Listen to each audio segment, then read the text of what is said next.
In particle physics, a resonance is the peak located around a certain energy found in differential cross-sections of scattering experiments.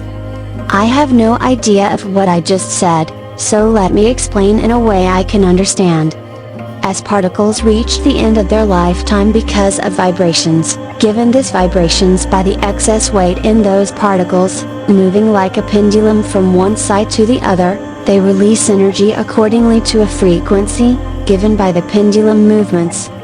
As the weight of the particle gets away from the lower stable weight of any given range without reaching the higher, let's say 4 for helium and 9 for beryllium, the stability decreases, hence increasing decay speed and resonance to the inferior isotope, and therefore lifetime of the particle is short.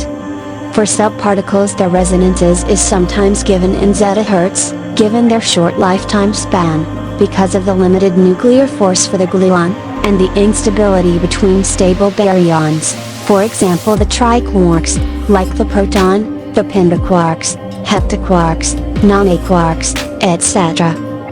So, which is your favorite isotope?